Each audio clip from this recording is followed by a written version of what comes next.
আল্লাহ তাআলার যে নিয়ামত সামথিং উদাহরণ দিয়ে আমি শেষ করে দিচ্ছি। রাতের বেলায় যখন আপনি ঘুমান, নাকের ভিতরে লোনা আছে না, লোনা লোনা থাকে, কিন্তু দেখেন নাই? পিঁপড়ে যখন ঢোকে তখন একটু কিন্তু লোনা খাওয়ার জন্যই ঢোকে। পিঁপড়ে অথবা অন্য কোনো পোকামাকড় ঢুকতে পারে কি পারে না, কিন্তু ঢোকে না কেন? ঢুকে বের হয়ে চলে আসে। ঢুকলে আপনি কি করবেন? হাসি দিবেন, হাসি দিয়া বের করে ফেলে দিবেন। আচ্ছা, এই যে কানটার ভিতরে কি দেখছিলেন? মেডিকেল সায়েন্স বলে কানের ভিতরে তিতা। কোন পিঁপড়া অথবা কোনো কিছু যদি ঢুকতে ধরে, যখন দেখে সাত কেনা দেখা যায় ব্যাকওয়ার্ড, এ তো তিতা জায়গা, আমি ভুল রাস্তায় চলে আসছি, ও ঢুকতে পারে, বের হয়ে চলে আসে। তাহলে আপনার কানও খোলা থাকে, নাকও খোলা থাকে, চোখে আসি। এখন চোখের মধ্যে একটা শুধুমাত্র ধুলার কোনা যাবে, চোখের পলক মারে। কি মারে না? কি মারে? পলক মারে। চোখের পলক এমন পানি দিয়েছেন, রিজার্ভ পানি দিয়েছেন আল্লাহ সুবহানাহু ওয়া তাআলা। পলক মারার সাথে সাথেই ধুলোটা বের হয়ে যায়, বলি সুবহানাল্লাহ। আচ্ছা, এই যে জিহ্বা, আপনার আমার প্রত্যেকটা মানুষের এই জিহ্বা দিয়েছেন আল্লাহ তাআলা। জিহ্বাটার ভিতরে কেমন লাগে? আইলে না নাকি? আইল না, কি বলে? পাইসা টেস্ট আছে? টেস্ট নাই। তো এই জিহ্বার মধ্যে ঢোকে নাই, কারণ কোনো টেস্ট নাই। হা করিয়া, হা পর্যন্ত মুকুদাম করে নাক ডাইকে ঘুমায়, কোন প্রাণীও ঢোকে না ও জায়গার মধ্যে। কেন? কোনো স্বাদ নাই, টেস্ট নাই, পাইসা ঠিক কি না? ভুল কইতেছি?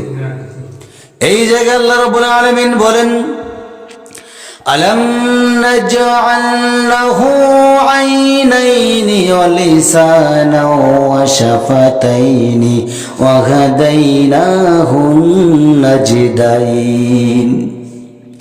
বান্দারে, আমি তোকে টানা টানা দুইটা চক্ষু দিয়েছি রে বান্দা। যদি দুইটা টানা টানা চক্ষু না দিতাম, তুই তোর গর্ভধারিণী মায়ের চেহারা দেখতে পারতি না। এবং পৃথিবীতে আমি এত সুন্দর করে বানাইছি রে বান্দা, পৃথিবীটা এত সুন্দর পৃথিবী দেখতে পারতি না, বলে সুবহানাল্লাহ। তোকে সুন্দর পৃথিবীটা দেখবি আর আমার শুকরিয়া আদায় করবি, তাও করি না। আলাম নাজআল লাহু আইনাইনি ওয়া লিসানান ওয়া শাফাতাইন ওয়া হাদাইনাহু নাজদাইন। বান্দারে, তোকে আমি একটা জিহ্বা দিয়েছি রে বান্দা। এই জিহ্বা দিয়েছি, এই জন্যই দিয়েছি রে বান্দা। কি জন্য দিয়েছি? একটা জিহ্বা দিয়ে যেন তুই পৃথিবীর সমস্ত খাবারের স্বাদ ফুটিয়ে তুলতে পারিস। এই জন্যই আমি আল্লাহ রাব্বুল আলামিন দয়া করে মায়া করে তোকে আমি একটা জিহ্বা দিয়েছি। যদি আমি সম্পূর্ণভাবে যদি ক্লিয়ার করে নিতাম, মাছের জন্য একটা জিহ্বা, গোস্তের জন্য একটা জিহ্বা, পুঁটি মাছের জন্য একটা জিহ্বা, বিভিন্ন খাবারের স্বাদ যদি আমি দিতাম, জিহ্বার মধ্যে দিতাম না। কিন্তু আল্লাহ রাব্বুল আলামিন তা করলেন না। লাট বল্টু নেওয়া লাগতো জিহ্বা দিয়া, ভেন্টি ব্যাগ নেওয়া লাগতো একটা, লাট বল্টু থাকতো, জিহ্বা থাকতো। মাছ খাবো, এখন মাছের জিহ্বা লাগাও, লাট বল্টু লাগাও, ডিস্টার্ব হইতো কি হইতো না? ডিস্টার্ব হইতো। এখন আমি গোস্ত দিয়ে ভাত খাবো, গোস্ত জিহ্বা লাগাও, লাট বল্টু খেছো। আল্লাহ রাব্বুল আলামিন তা না কইরা একটা জিহ্বা দিয়েছেন। এই কারণেই দিয়েছেন, যে কারণেই দিয়েছেন, আল্লাহ রাব্বুল আলামিন বলেন, ও বান্দা, তোর এই জিহ্বা দিয়েছি আমি পৃথিবীর মধ্যে অসংখ্য খাবারের স্বাদ দিয়েছি। একটা জিহ্বা দিয়ে যেন তুই বান্দা পৃথিবীর সমস্ত খাবারের স্বাদ ফুটিয়ে তুলতে পারিস। বান্দার তোকে আমি দুইটা ঠোঁট দিয়েছি বান্দা, মিথ্যা কথা বলবি না। কিন্তু এই বাঙালি, বিশেষ করে বাঙালি মিথ্যা কথা বলে বেশি, মুসলমান জাতি মিথ্যা কথা বলে বেশি। আপনি দেখেন অন্য অন্য ধর্মের মানুষ আছে, তারা কিন্তু মিথ্যা কথা বলে না। এই কোরআন আল কারীমটাকে রিসার্চ করে, গবেষণা করে তারা অনেক কিছু বানাইতেছে, কেউ মানে না। আর বাঙালি কি করে? মুসলমান কি করে, বাঙালি এমন একটা জাত, এরা চোর কিন্তু ভাই।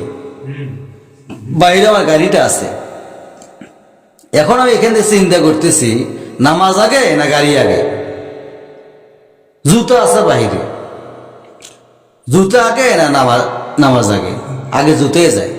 কি বুঝলেন? জুতা হারাই কিনা, একটা গাড়ি আছে, গাড়িটা হারাই কিনা, ঠিক কিনা? তাহলে এই বাঙালি চোর, আর মুসলমান যদি মিথ্যা কথা বলে বেশি, বুঝতে পারছেন? এই ঠোঁট দিয়েছেন, জিহ্বা দিয়েছেন, এত কিছু আল্লাহ তাআলা নিয়ামত দিয়েছেন, একটা হাত বাঁকা করে দিলেই তো অবস্থা খারাপ, ভাত খাইতে সমস্যা, ঠিক কিনা? তা আমরা সবসময় সর্বদা সত্য কথা বলবো, মিথ্যার ধারার পাশে যাব না। আমরা এখানে আসছি খুশি না বাজার, আলহামদুলিল্লাহ। আমার আল্লাহ যেন আমাদের উপর সন্তুষ্ট হয়ে, যেন খুশি হয়ে যায়, একবারে সন্তুষ্ট হয়ে যে জাহান্নাম দেয় তাও ভালো। আজকে কিসের রাত? শবে বরাত। শবে বরাত কথাটা বলে শেষ করে দিই আমি। একদিন আল্লাহ রাসূল সাল্লাল্লাহু আলাইহি ওয়াসাল্লাম, আমার নবীজি এই শবে বরাতের রাতের মধ্যে ইবাদত করে ঘুমাইতেছেন, ইবাদত করতেছেন। আম্মা জান আয়েশা সিদ্দিকা রাদিয়াল্লাহু তাআলা আনহা তিনি এক সাইডের মধ্যে ইবাদত করতেছেন, নামাজ আদায় করতেছেন। আমার নবীজি নামাজ শেষ করে দেখলেন আম্মা জান আয়েশা, তার স্ত্রী আম্মা জান আয়েশা রাদিয়াল্লাহু তাআলা আনহাকে দেখতেছেন আয়েশা ঘুমায়া পড়ছে ইবাদত করতে করতে। আমার নবীদের কাছে জিবরাইল এসে বলতেছেন, ইয়া রাসূলুল্লাহি, ইয়া হাবিবাল্লাহি, আল্লাহর পক্ষ থেকে ফয়সালা চলে আসলো, আজকে আপনি ঘুমাবেন না, বেশি ইবাদত করেন। কি জন্য ইবাদত করবেন? আল্লাহ তাআলা ঘোষণা দিয়ে দিলেন, আসমানের রহমতের 300 দরজা আল্লাহ রাব্বুল আলামিন খুলে দিয়েছেন। বলি সুবহানাল্লাহ। কতগুলো? আজকের হিসাব শবে বরাত, শবে বরাতের রাতের মধ্যে আল্লাহ রাব্বুল আলামিন আসমানের রহমতের দরজা 300 দরজা খুলে দিয়েছেন। কিন্তু আমার বন্ধুগণ, যদি আমরা ইবাদত করার মতো করতে পারি, আল্লাহ রাব্বুল আলামিন ওই বান্দাকে বিন্দু পরিমাণের জন্য ফেরাইয়া দিবেন না।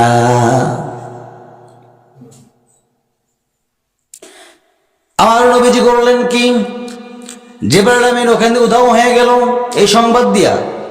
উধাও হয়ে যখন চলে গেলেন, উধাও হয়ে যাওয়ার চলে যাওয়ার সঙ্গে সঙ্গে আমার নবীজি দেখলেন আম্মা জান আয়েশা রাদিয়াল্লাহু তাআলা আনহা তিনি ঘুমাচ্ছেন। আমার নবীজি বাইরে বের হলেন, বাইরে বের হয়ে কোথায় যেন চলে গেলেন। আম্মা জান আয়েশা জাগনা পেয়ে দেখেন আল্লাহ রাসূল সাল্লাল্লাহু আলাইহি ওয়াসাল্লাম ঘরের মধ্যে নাই। তিনি মনে করলেন হয়তো অন্য বিবির ঘরের মধ্যে গেছে নাকি। এই কথা মনে করে আম্মা জান আয়েশা অন্য বিবির ঘরে গিয়ে দেখেন না, সেখানে হতো নাই। এক পর্যায়ে ফাতিমা রাদিয়াল্লাহু তাআলা আনহার বাড়িতে গেলেন। ফাতিমা রাদিয়াল্লাহু তাআলা আনহার বাড়িতে গিয়ে দেখতেছেন সেখানেও নাই। ফাতিমা রাদিয়াল্লাহু তাআলা আনহা তিনি করলেন, নিচে বের হলেন, হাসানকে নিলেন, হোসাইনকে নিলেন এবং হযরত আলী রাদিয়াল্লাহু তাআলা আনহুকে নিলেন, আম্মা জান আয়েশা সহ। কয়জন? 5 জন। বের হলেন, বের হয়ে তিনি খোঁজাখুঁজি করতেছেন, পাচ্ছেন না। এক পর্যায়ে হযরত আলী রাদিয়াল্লাহু তাআলা আনহু তিনি বললেন, আমাদের এত খোঁজাখুঁজি আগে করা যাবে না, দেখি জান্নাতুল বাকির মধ্যে মানে আমার নবীজি শুয়ে আছেন অথবা পড়ে আছেন অথবা সিজদায় আছেন, দেখি না কি হয়েছে। সেখানে গিয়ে দেখলেন আমার নবীজি ঠিক জান্নাতুল বাকির মধ্যে সিজদায় অবনত হয়ে পড়ে আছেন। কিছুক্ষণ দেখলেন ফাতিমা রাদিয়াল্লাহু তাআলা আনহা তিনি বললেন, ও আমার আব্বা জান, এত রাতের মধ্যে খোঁজাখুঁজি করলাম, কোথাও পাইলাম না, জান্নাতুল বাকির মধ্যে আপনি সিজদায় পড়ে আছেন। এই দিকে দেখা যাচ্ছে জান্নাতুল বাকি যে জায়গাটা আছে, এই জান্নাতুল বাকির জায়গাটা নূরের ঝলক দিয়ে ঝলকানি, এমন ঝলকানি মারতেছে মনে হয় দিন। এটা মানে কেবল সূর্য উঠলো, এমন দেখতেছেন। আমার নবীজি বললেন, ওরে ফাতিমা, আজকে কিছুক্ষণ আগে জিবরাইল আমিন আয়েশা আমাকে বলে দিল, আসমানের রহমতের দরজা 300 দরজা খুলে দিয়েছে, তোমরা ইবাদত করো। সুলসুলে কথা আমি বলতে পারি না ভাই। অনেকেই সুলসুলে কথা খুব বলে, মানে তেল মারা কথা, এত তেল মারে ভাই, তেল মারতে মারতে, সয়াবিন দ্বারা যুক্ত, তেল মারতে মারতে তেল তালা করে ফেলে একবারে। এত তেল মারা ভালো না। ইন্নাল মুনাফিকিনা লাকাযিবুন, মুনাফিক কোথায় যাবে? জাহান্নামের আগের কাতারের মধ্যে সে। কাফের তো জাহান্নামে যাবে, মুশরিক জাহান্নামে যাবে, হিন্দু খ্রিস্টান বৌদ্ধ যা আছে সব তো জাহান্নামে যাবে, কিন্তু সবার আগের কাতারের মধ্যে যিনি থাকবেন তিনি হলেন মুনাফিক। মুনাফিক রাসূলুল্লাহ সাল্লাল্লাহু আলাইহি ওয়াসাল্লামের যে জামানাও ছিল, এখনো আছে, পৃথিবী যতদিন আছে ততদিন থাকবে। মুনাফিকি কইরা লাভ নাই। যেমনটি মুনাফিকি করলো চরমনাই, ঠিক চরমনাইয়ের মুরিদ যারা, সেই ব্যক্তি এখানে শেল্টার নিছে। বুঝতে পারছেন? মুনাফিকের একটা নগ্ন নমুনা আমি দেখতে পারলাম, এখানে শেল্টার নিছে। পূর্বে এখানে ইমামতি করছিল, মসজিদ কমিটি তাকে রাখে নাই। তো এখানে এই যে কবর জিয়ারা করে নেয়, আমি কি কাউকে কোনোদিন বলছিলাম আপনারা আমাকে ডাইকে টাকা দেন না কে? বলছিলাম? যখন প্রয়োজন বোধ মনে হয় তখন ওই ছেলেকে আর লাগে না, তখন লাগে আমাকে। হুজুর কোরবানি করে দেন, হুজুর এটা কইরা দেন, হুজুর ওইটা কইরা দেন।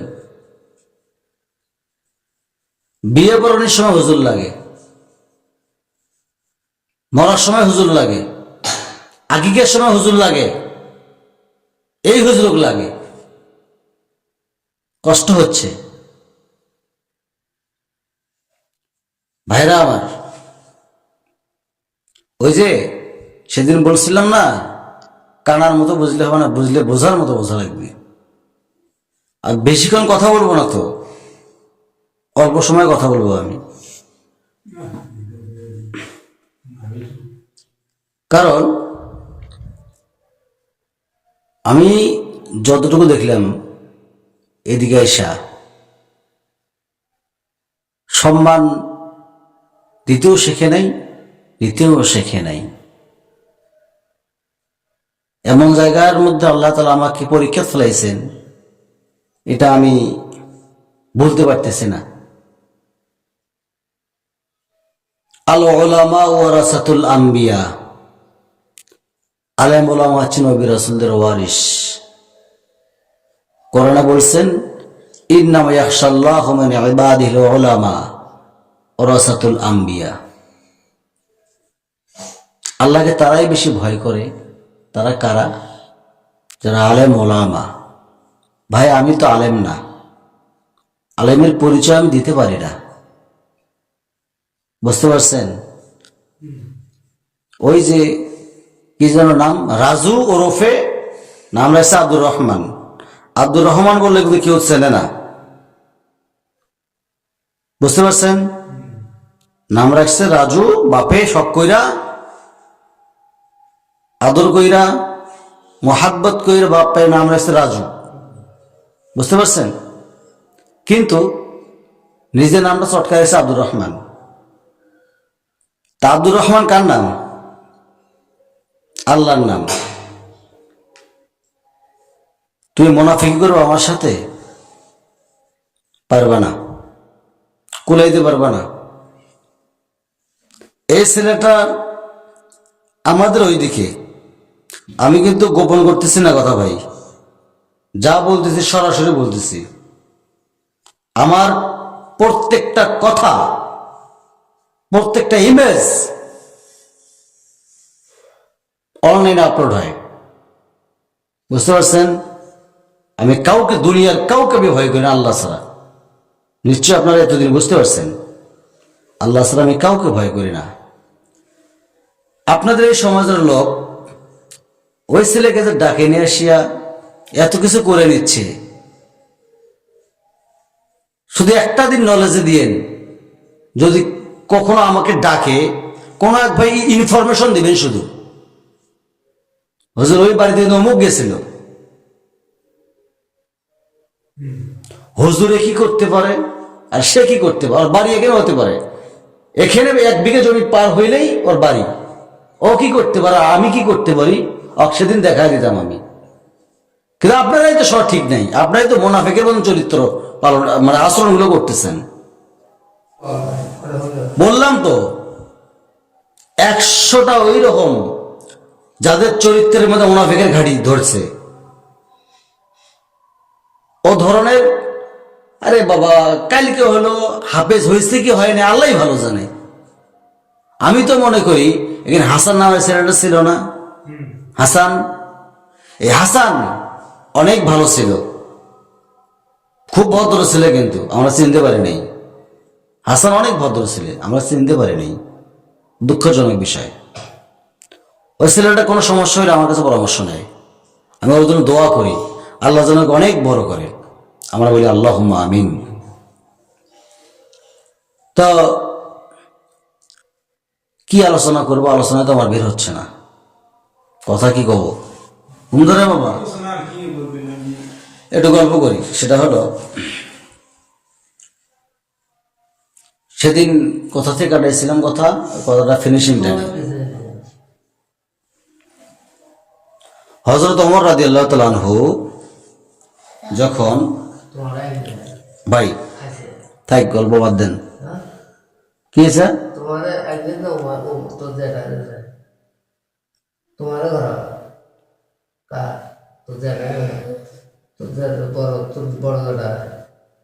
দোয়া তো হয়েছে, দোয়া করে দেয় নাই, তোমরা দোয়া করে দেয় নাই? আচ্ছা, না না, কবর তোমার দাদার জন্য দোয়া করে নাই? আচ্ছা,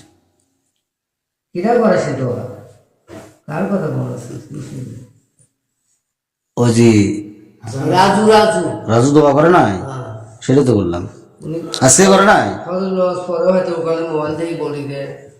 সমস্যা নেই। আচ্ছা, আমার একটু গল্প করি, শোনা। ওই সেদিন বলছিলাম হযরত ওমর রাদিয়াল্লাহু তাআলা আনহু থেকে একটা বর্ণিত হাদিস, এই কথাটা বলে শেষ করে দিই কথা, তারপরে আলা যার যার বেতার নামাজ পড়ার দরকার পড়ে চলে যায়। আর আমি মূলত কেন আমার কথাগুলো কি আচ্ছা বাদ দেন, এদিকে এদিকে দেখেন, আপনারা দুইজন বাদ, এই এই এই এই তাতেই যথেষ্ট, ভিতরে অঙ্গন করে নিবা। খলিকত মিন দিল, আল্লাহ তাআলা রাসূলুল্লাহ সাল্লাল্লাহু আলাইহি ওয়াসাল্লামের ঠিক এই জায়গার মধ্যে কোরআন নাজিল করেছেন, বলি সুবহানাল্লাহ। আমি সেদিন বলেছিলাম যে রাষ্ট্র কেমনে চালাইতে হয়, এই কথাটা ফিনিশিং দিই, আমি আলোচনা শেষ করে দিচ্ছি, কি বলেন? কে আসলো কে আসে নাই ওইটা দেখার সময় নেই ভাই। তো হযরত ওমর রাদিয়াল্লাহু তাআলা যখন খেলাফত অবস্থায় ছিলেন, তখন হযরত ওমর ইবনুল খাত্তাব রাদিয়াল্লাহু তাআলা আনহু ছদ্মবেশে বের হলেন কোরআনের পরিচয় দেখার জন্য। কি দেখার জন্য? কোরআনের পরিচয় দেখার জন্য। কি পরিচয় দেখবে? ছদ্মবেশে বের হলেন, বের হয়ে চিন্তা করতেছেন দেখি কোরআনের পক্ষে কে কে আছে। উনি একটু যাইতে যাইতে দেখতেছেন একটা রাখাল। কি রাখাল? ছাগলের পাল চড়ায়, তাকে রাখাল বলা হয়। তখন হযরত ওমর রাদিয়াল্লাহু তাআলা আনহু ছদ্মবেশে, কিন্তু ভাই ছদ্মবেশে উনি ছাগল পালের যে রাখাল, তাকে গিয়ে বলতেছেন, রাখাল ভাই আসসালামু আলাইকুম, আমাকে একটু দুধ দেন, আমরা দুধ পান করবো, এটা ছাগলের দুধ দেন, আমি দুধ পান করব। রাখাল বলতেছেন, এ পথিক তুমি কে? তোমাকে তো আমি চিনি না। পথিক তুমি কে? তোমাকে তো আমি চিনি না, কারণ আপনার কাছ থেকে আমি চাইছি, আপনি দিবেন কিনা সেইটা বলেন। রাখাল বলতেছেন, তুমি তো ভুল করে ফেলছ, এগুলো তো আমার না, এগুলো আর একজনের, তার কাছ থেকে অনুমতি নেওয়া লাগবে, তারপরে আমি সিদ্ধান্ত নিয়ে দেখবো আপনাকে দেওয়া যায় কিনা। এখন ওমর রাদিয়াল্লাহু তাআলা আনহু চিন্তা করলেন, জিনিস ঠিক আছে, একটু হলেও পাওয়া গেল কিছু না কিছু। এক পর্যায়ে ওমর রাদিয়াল্লাহু তাআলা আনহু বললেন, অন্তত সালামের উত্তরটা দাও তুমি, সালামের উত্তর পরে। আপনি কেন এসে বললেন আসসালামু আলাইকুম ভাই, কিছু দুধ দেন, আমাকে একটু পান করবো, আমি কি দেওয়ার কি? আল্লাহর কাছে ফরিয়াদ করে চাইতে পারেন না আপনি? এতে একটা গুণ পাইল এই জায়গাতে। এক পর্যায়ে রাখাল একটা গালি দিয়েছেন, কঠিন একটা গালি দিয়েছেন। রাখাল তো জানে না যে এটা ওমর, বুঝতে পারছেন? উনি বললেন যে আমি দিতে পারবো না, ভাই দেন একটু। না দেওয়া যাবে না, ভাই দেন একটু। বলছে না দেওয়া যাবে না। এই পাগল ছাগল কই থেকে আসলো এগুলা? এভাবে বলতেছে, পাগল কই থেকে আসলো ছাগলের পালের মধ্যে? এই পাগল কই থেকে আসলো ছাগলের পালের মধ্যে? আমার তো মালিক আছে একজন। কি আছে? মালিক আছে একজন। কি মালিক? মালিকটা কে? ছাগল গুলো, যার ছাগল তার কাছ থেকে অনুমতি নেওয়া লাগবে। আচ্ছা, তার মানে এখান থেকে উনি ওমর রাদিয়াল্লাহু তাআলা আনহু বুঝে নিলেন, তাহলে এর ভিতরে কিছু না ন্যূনতম হলো জ্ঞান আছে।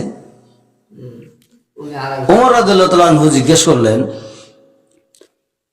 হে যুবক, তুমি তো আমাকে অনেক কিছু বলেই ফেললে, এক পর্যায়ে তুমি কি বলতে চাও?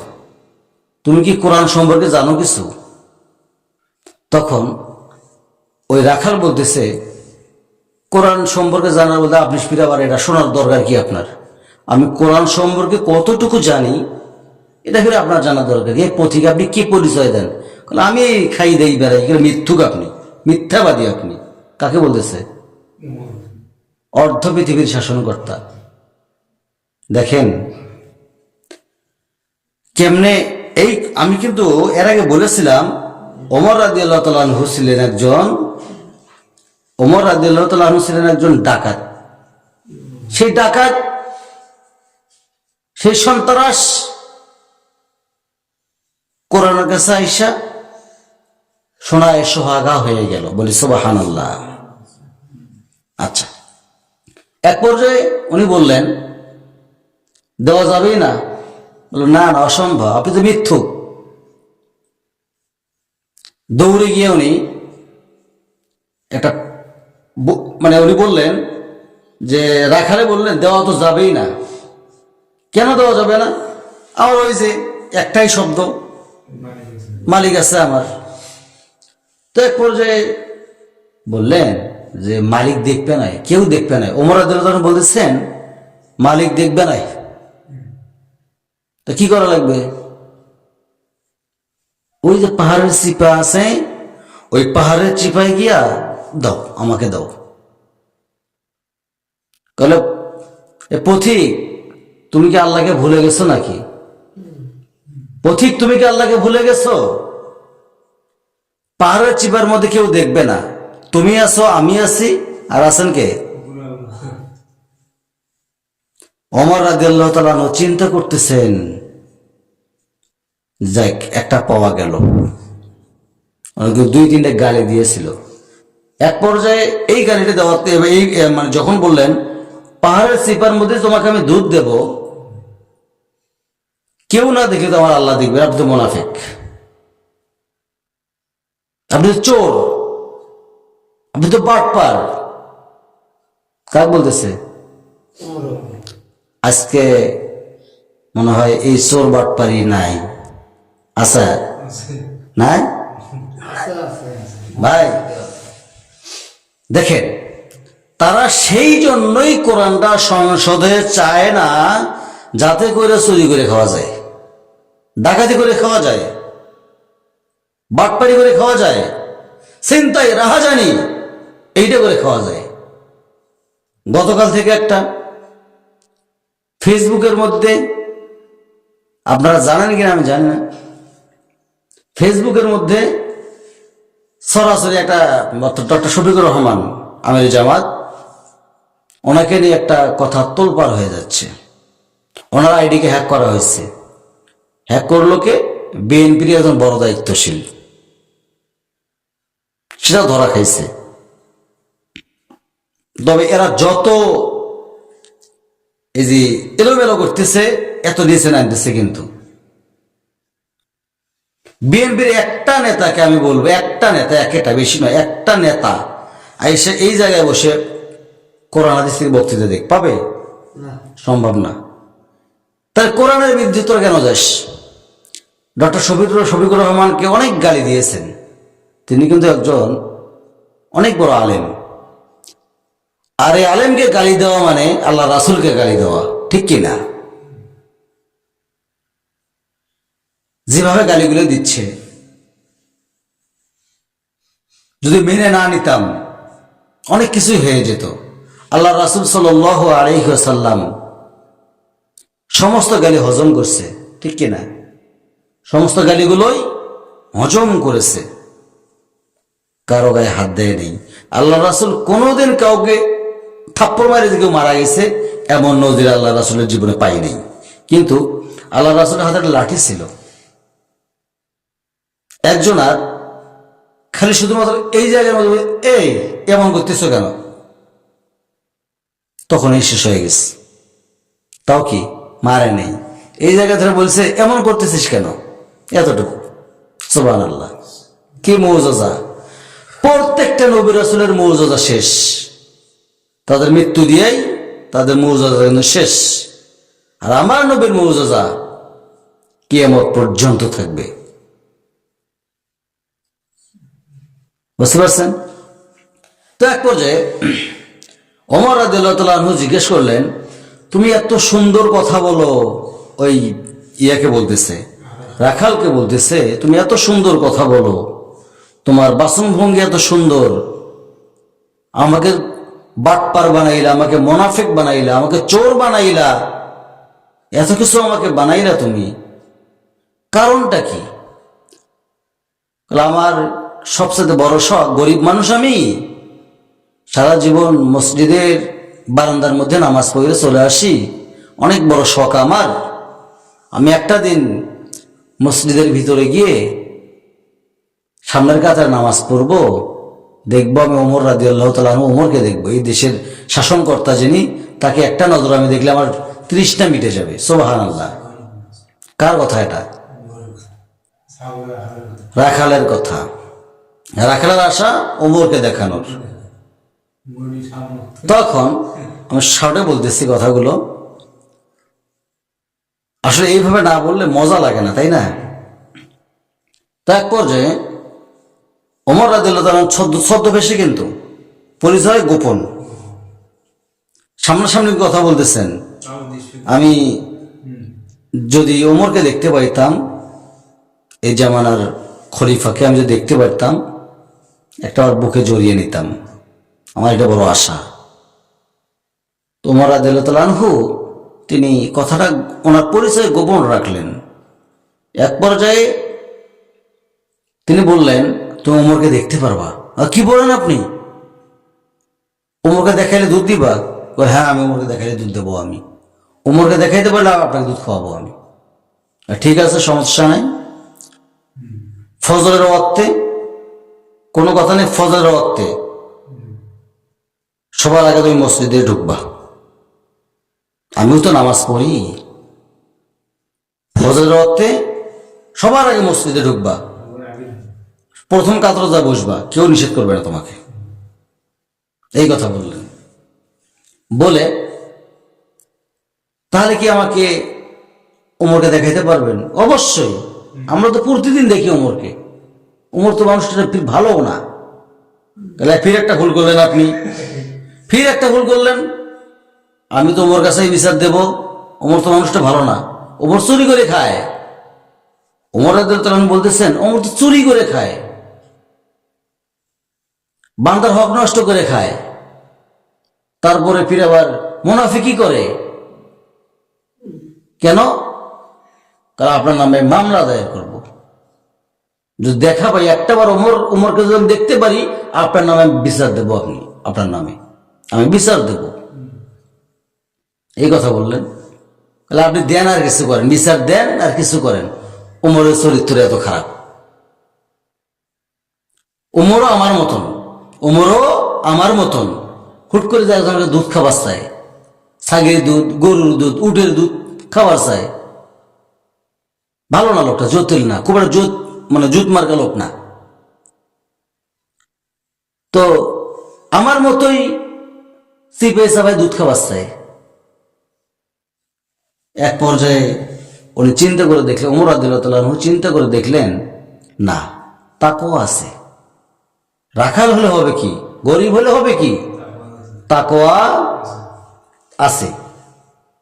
উনি বলে দিলেন, যাই হোক অনেক কথা হইল রাখাল ভাই, আপনি ফজরের ওয়াক্তে অবশ্যই সামনের কাতারে যাবেন। কেউ যদি ওমরকে দেখাই দিতে না পারে, আমি দেখাই দেব। কে বলতেছেন?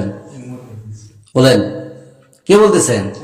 ওমর রাদিয়াল্লাহু আনহু বলতেছেন, কেউ দেখাইতে না পারলে আমি দেখাইয়া দেব। আপনাকে পাবো আমি কোথায়? আপনি মিথ্যে কথা বলতেছেন। আরে বাবা, আমিও তো ওই জায়গাতে নামাজ পড়বো, আপনার পাশাপাশি নামাজ পড়বো, সমস্যা নেই, আমি নিয়মিত নামাজ পড়ি ওখানে। আপনি তো নামাজি ব্যক্তি হন, তো এতগুলো মিথ্যে কথা বললেন কেন? তিব্বের মধ্যে দুধ খাবার চাইলেন আপনি, কেউ দেখবে না, এমন ধরনের কথাবার্তা বললেন। যাই হোক, আমার ভুল হয়েছে। ওমর রাদিয়াল্লাহু আনহু বললেন, পরিচয় গোপন করে বললেন, আমার ভুল হয়ে গেছে, রাখাল আমাকে ক্ষমা করে দিও। যা করেন ক্ষমা করে দিলাম। ওমরকে দেখান লাগবে আমার, একটাই কথা, কি ওমরকে দেখান লাগবে আমার। আজকে যদি ওই ওমরের সামনে, যে ওমরের মেজাজ কেমন ছিল ভাই, বারুদ যেমন ম্যাচ ঠোকা মারে না, ম্যাচ ঠোকা মারলে যেমন জ্বলি ওঠে, ওমর তেমন জ্বলি উঠতো বারুদের মতো। সেই ওমর কোথায় এসে ঠান্ডা হয়েছে? এই কোরআনের কাছে এসে ঠান্ডা হয়েছে, ঠিক কিনা? আচ্ছা, ঠিক তদরূপ রাষ্ট্র যখন কোরআনের হয়ে যাবে, কোরআন যখন রাষ্ট্রের হয়ে যাবে, সোনার টুকরো হয়ে যাবে, জান্নাতের টুকরো হয়ে যাবে দেশটা। আচ্ছা, এখন এই রাখাল করলো কি, মানে ঈশান নামাজ পড়ছে মসজিদে নববীতে। চিন্তা করেন, মসজিদে নববীতে এশা পড়েছেন, এশা পইরা তো আর বাইর হয় না। সকালবেলা এখন আমি ফজরের ওয়াক্তে আগে ভাগে ঢুকতে পারবো কি পারবো না? উনি বারান্দার মানুষ, বারান্দায় আছে, যেমনি আজান দিছে ফজরের, আগের কাতারে যা বসে আছে। সুবহানাল্লাহ। আগের কাতারে যা বসে কার জায়গা? ওসমান রাদিয়াল্লাহু তাআলা আনহু, তিনি যে জায়গায় বসতেন নিয়মিত নির্ধারণ করে দেওয়া আছে, কিন্তু আল্লাহ রাসূল বলতেন যে আমার পরে স্থান আবু বকর সিদ্দিক রাদিয়াল্লাহু তাআলা আনহুর, তারপরেই ওমর, তারপরেই ওসমান, তারপরেই আলী রাদিয়াল্লাহু তাআলা আনহু। এবং সকালবেলায় ওসমান যায় দেখতেছেন অন্য কেউ নেই, অচেনা মানুষ একজন ওসমান রাদিয়াল্লাহু তাআলা আনহুর স্থানে বসে আছে। উনি চিন্তা করতেছেন, কোন কথা বলতেছেন না, চিন্তা করতেছেন এ কি, এ কোন ঘটনা, এইটা আবার কোন ঘটনা, আমার জায়গা তো কেউ কোনোদিন বসে না, লোকটা চিনিও না আমি, হঠাৎ আজকে বসে আছে, আমি তো তুলেও দিতে পারি না। যাই হোক, উনি নিজেকে কন্ট্রোল করে এক পর্যায়ে একটা সাইটে গিয়ে নামাজ আদায় করে, সুন্নত নামাজ আদায় করে নিয়া এইভাবে বারবার দেখতেছেন ওই লোকের দিকে। 2-3 বার যখন দেখছেন রাখালের দিকে, রাখাল ধম করে উঠে বলতেছে, আমার দিকে বারবার তাকাও কেন, আমার দিকে বারবার তাকাও কেন, তোমার সমস্যা কি? ওসমান রাদিয়াল্লাহু তাআলা কোনো কথা বলতেছে না, চুপ করে আসছেন। ফিরে আবার তাই তো দেখবো ওমরকে ফির তাকাচ্ছে, আবার ধমক মারছে, রাখালে ধমক মারছে, মূর্খসূর্খ মানুষ না, রাখালে ধমক মারছে, আবার আমার দিকে তাকাচ্ছ কেন?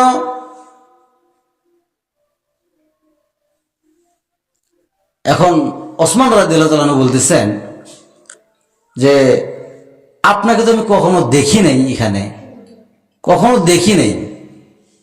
এখন রাখাল বলতেছে আমি দেখাবো আজকে, আমি আজকে দেখাবো। ওসমান রাদিয়াল্লাহু তাআলা চিন্তা করতেছেন কি দেখাবে ফির আবার, ওসমান চিন্তা করতেছেন কি দেখাবে আবার। এক পর্যায়ে সে সময় মিনারগুলো, মসজিদের যে মিনারগুলো আছে না, এখনো আছে, কিন্তু গাইবান্ধাতে আমি দেখেছি, অনেক জায়গাতেই দেখেছি, এই দরজা দিয়ে কিন্তু আসে না, এই মিনারের সাইডে দরজা আছে, এবার হুট করে ইমাম সাহেব ঢুকে যায়। কি বুঝলেন? যখন 2-3টা ধমক মারছে ওসমান রাদিয়াল্লাহু তাআলা, 2-3টা ধমক মারছে, আরো মুসল্লি আছে না, ওই লোক ধরে ফেলছে, কে তুমি? বলে আমি যে হই, সমস্যা নেই, আজকে আমি দেখাবো। কি দেখাবে এটা বলে না, কি দেখাবে এটা কিন্তু বলে না, আজকে আমি দেখাবো। চুপ করেন, আপনারা চুপ করেন, আজকে আমি দেখাবো। এক পর্যায়ে ছেড়ে দিছে, ছেড়ে দিয়ে বললো, এই তুমি কি জানো কার সঙ্গে তুমি রাগারাগি করতেছ? উনি ওসমান রাদিয়াল্লাহু তাআলা আনহু। সুবহানাল্লাহ। ওসমান রাদিয়াল্লাহু তাআলা আনহুর ঘটনা যখন চলে আসলে কথা বলি, ওনার কাছে এক ব্যক্তি, এটা বর্ণনা 2টা, কিন্তু একটা দিয়েছে আপনাদেরকে, আমি একটা দেই নেই। এক ব্যক্তি আল্লাহ রাসূল সাল্লাল্লাহু আলাইহি ওয়াসাল্লাম ফকির, এসে বলতেছে, ইয়া রাসূলুল্লাহ, কিছু দেওয়া যাবে আমাকে, ব্যবস্থা, আমি গরিব মানুষ, কিছু দেওয়া যাবে আমাকে? আল্লাহ রাসূল বললেন, যাও আমার জামাতা ওসমানের কাছে চলে যাও। গেলেন, ওসমানের কাছে গেলেন। ওসমানের কাছে যাওয়ার আগে বললেন, ইয়া রাসূলুল্লাহ, আমার পছন্দ হয় না, আপনি একটা সিটি প্রস্তুত করে দেন, কি ডকুমেন্ট করে দেন। কত টাকা লাগবে তোমার? 2 টাকা হলে হবে আমার, অথবা 5 টাকা হলে হবে আমার। আল্লাহ রাসূল সাল্লাল্লাহু আলাইহি ওয়াসাল্লাম স্বাক্ষরের নিচে লিখে দিলেন 2000 টাকা দিবেন। কত টাকা? 2000 টাকা দেন। হ্যাঁ, গরিব মানুষ, ওসমান রাদিয়াল্লাহু তাআলা কিন্তু বেশি দেয়। তো এখন যখন 2000 টাকা লিখছে, উনি কিন্তু মাত্র 5 টাকার জন্য গেছে। না না, এতগুলো আমার লাগবে না, আমাকে 5 টাকা চাইছে, 5 টাকা দেন, তুমি অত চিন্তা করো না, যাও। গেছে, যায়া দেখে ম্যানেজারের সাথে ওসমান রাদিয়াল্লাহু তাআলা 4 আনা পয়সা নিয়ে তর্ক। কত? 4 আনা পয়সা নিয়ে তর্ক। আচ্ছা, উনি 4 আনা পয়সা তর্ক দেখা চিন্তা করতেছেন, 4 আনা আমাকে দিবে 2000, 4 আনা নিয়ে যে ম্যানেজার ধরে ফেলছে, আমাকে দিবে কেমনে? কথা কি বুঝতেছেন? মাত্র 4 আনা পয়সার হিসাব মিলতেছে না। এইটা নিয়েই ম্যানেজারের চাকরি থাকবে কি থাকবে না, এটা নিয়ে টান বরাবরই বাজি গেছে, ঠিক কিনা? আমাকে দিবে কি? আচ্ছা, এক পর্যায়ে উনি ওখান থেকে রিটার্ন আসছেন। আল্লাহ রাসূল সাল্লাল্লাহু আলাইহি ওয়াসাল্লাম তার কাছে রিটার্ন চলে আসছেন। আয়েশা বলতেছেন, ইয়া রাসূলুল্লাহ, কাম হবা নাই। বলে, কেন কাম হবা নাই? কে কি হয়েছে? তুমি চিঠিটা দিয়েছো? হুজুর দেয়নি, যা যে কারবার দেখছি আমি, উনি দেবেন আমি বুঝতে পারছি। তখন কি হয়েছে, উনি 2000 টাকা লিখে দিয়েছেন আপনি, উনি ম্যানেজারের সাথে 4 আনা পয়সা নিয়ে কাজে লাগাইছে, হিসেব 4 আনার। তুমি যাও, কোনো কথা নাই, যা দিবা। এখন এবার যা দেখে কাজ দিয়ে এখনো মেটেনি, আরো বেশি হয়েছে। এবার কোনো কথা নেই, সরাসরি উনার কোথাও কোনো কথা নেই, সরাসরি চলে যাবে। মাঝখানে হযরত আলী রাদিয়াল্লাহু তাআলা আনহু দাঁড়ানো। কেন দাঁড়ানো?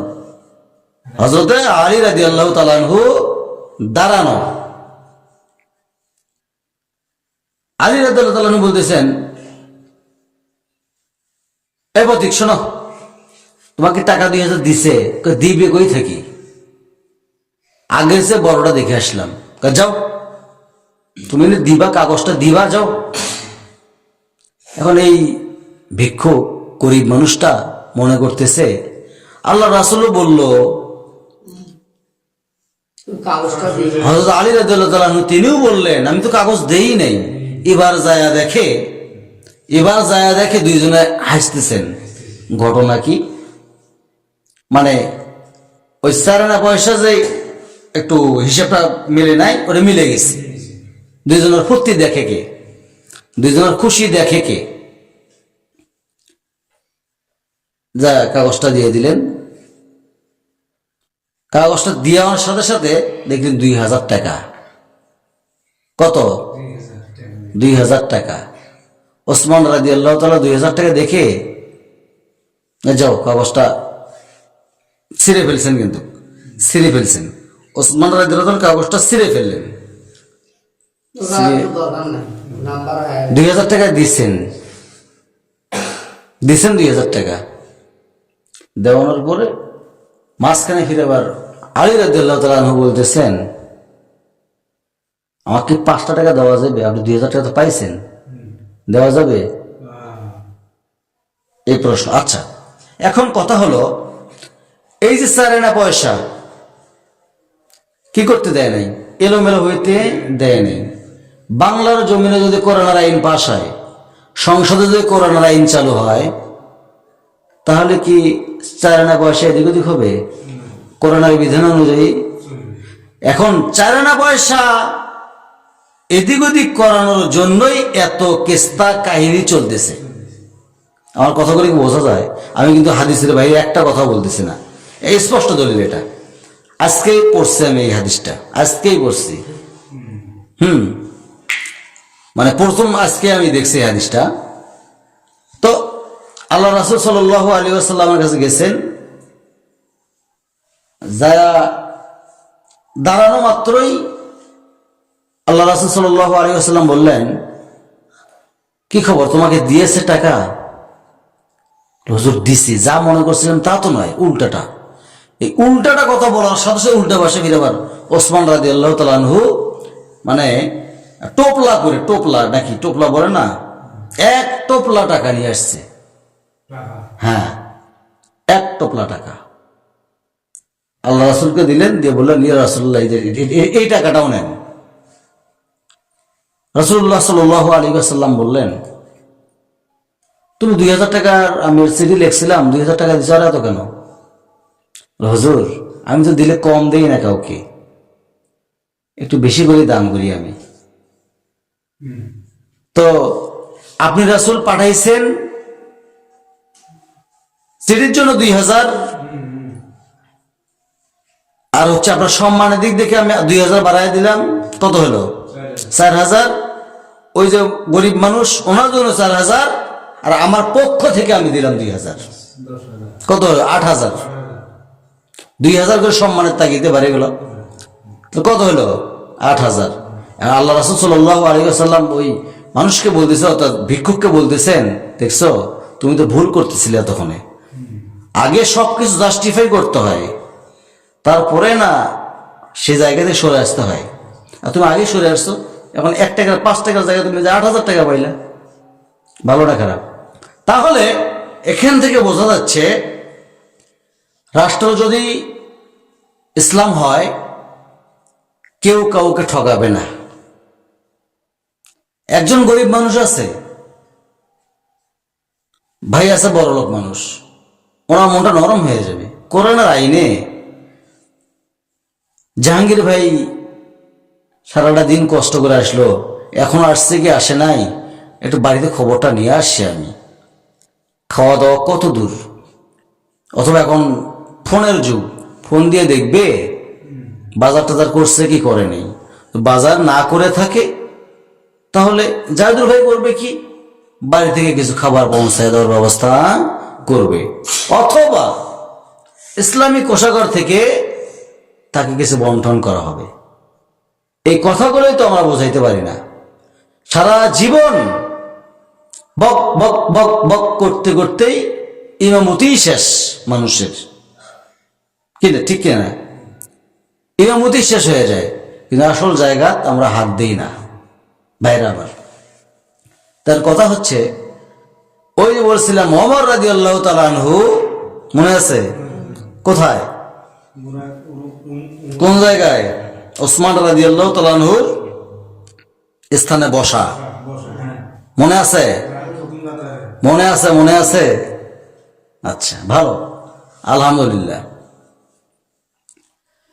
এখন যখন বলছে আমি দেখাবো, আজকা আমি দেখাবো, এখন চিন্তা করতেছেন কি দেখাবে ভাই, কি দেখাবে বাবারে, কি দেখাবে?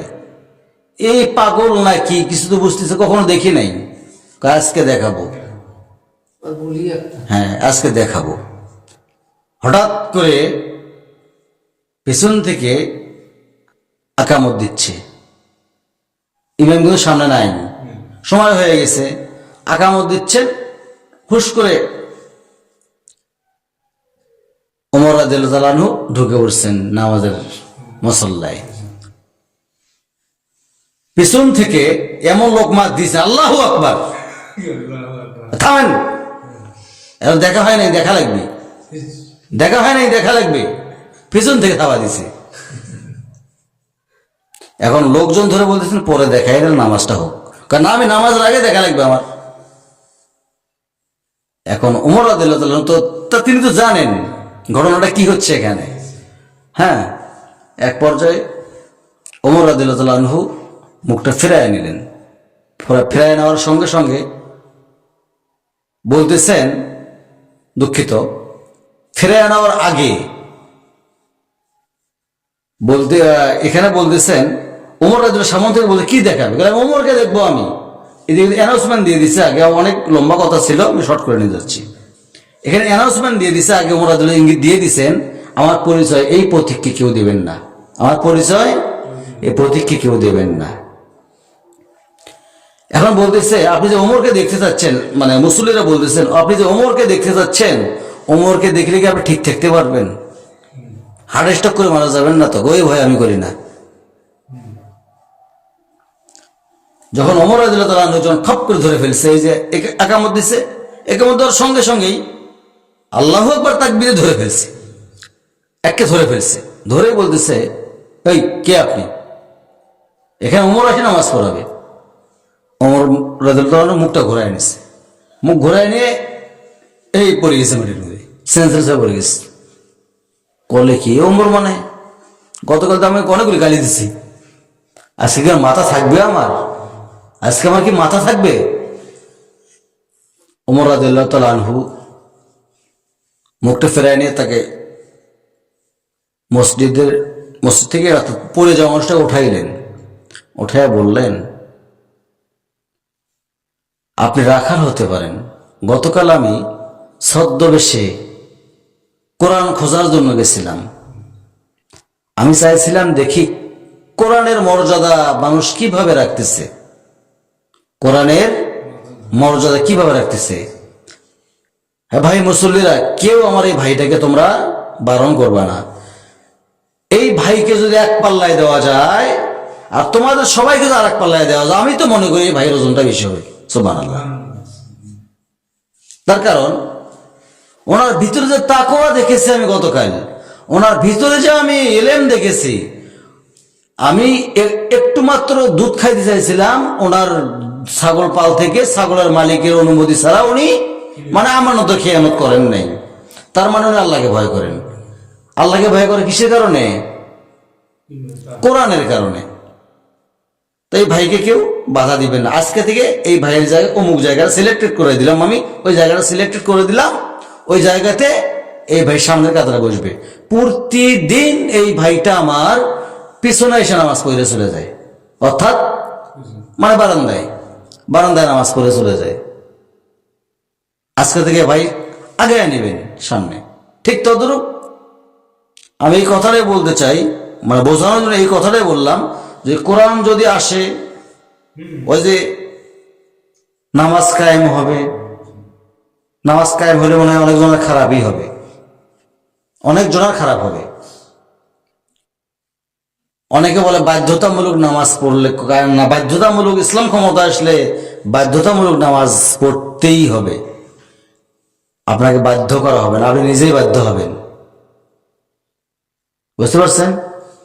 যাকাত ওই চারানা এদিক ওদিক হতে দেয় নাই। ওসমান রাদিয়াল্লাহু তাআলা চারানা এদিক ওদিক হতে দিত, তাহলে দেশের মধ্যে কি হতো বলেন? সংকটে পড়ে, দেশ সংকটে পড়ে যেত। করোনার আইন আছে বিধায় চারানার হিসাব কস কস করে নিয়েছিল, ঠিক কিনা? তাহলে বাংলার জমিনেও যদি ইসলাম কায়েম হয়, আল্লাহর জমিনে আল্লাহর দিন বাস্তবায়ন হয়, তো চারানা এদিক ওদিক হবে, দেশের টাকা বিদেশে পাচার হবে না। আচ্ছা, ও আমারু বিল মারুফ, সৎ কাজের আদেশ দিছে। রাখালকে কি সৎ কাজের আদেশ দিছে? সৎ কাজের আদেশ মানে এর সাথে ভালো আচরণ করবেন, ওই জায়গার মধ্যে বসায় দিবেন, কোনো বেয়াদবি করবেন না।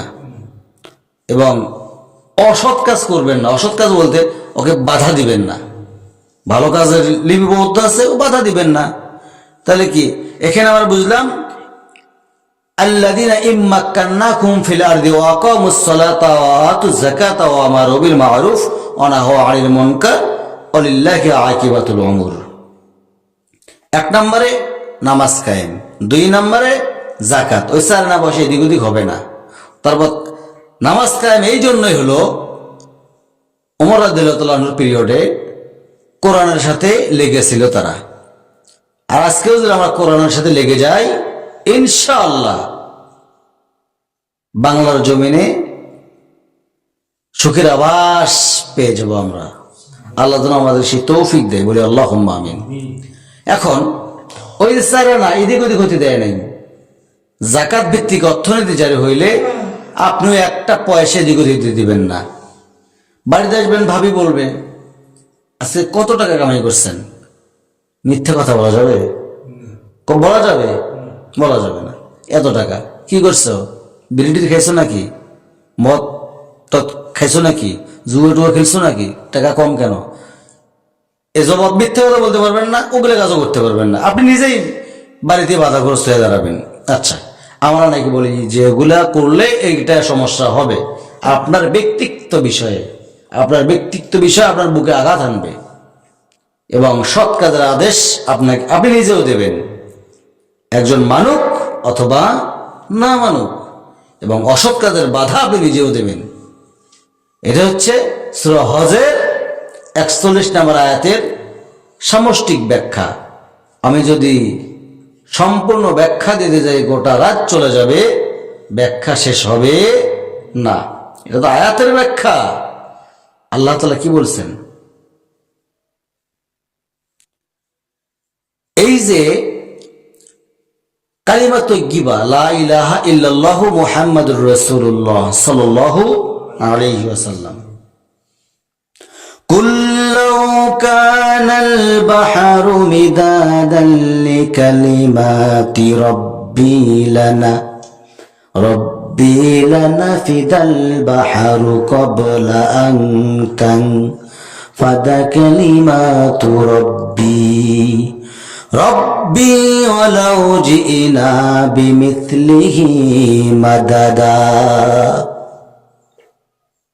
পৃথিবীর সাগরের পানিগুলো যদি কালি বানানো হয়, আর পৃথিবীর মধ্যে যতগুলো গাছপালা আছে, ডালপালা আছে, সমস্ত ডালপালাগুলোকে যদি, গাছপালাগুলোকে যদি কলম বানাইয়া ফেলেন, আমার কালিমার ব্যাখ্যা লেখা তোমরা শেষ করতে পারবে না।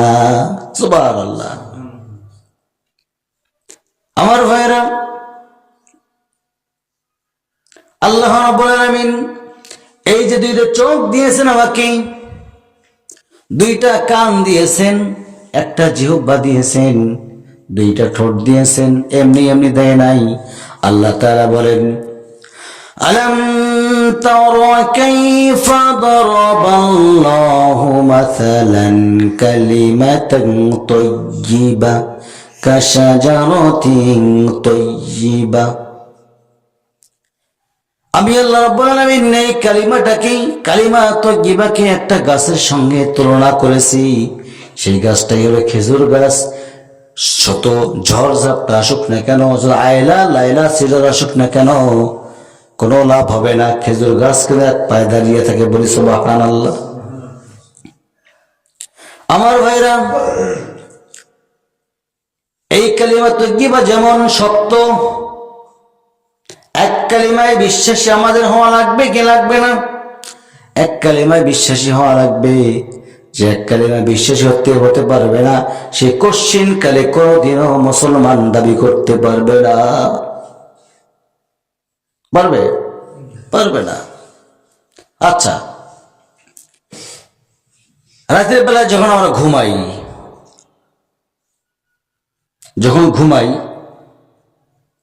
এই নাকের ভিতরে যে লালাটা আসে, এটা কেমন? আল্লাহ তাআলার নিয়ামতটাই বলে আমি শেষ করে দিচ্ছি, আর সময় নেই, আমার হাতেও আর সময় নেই।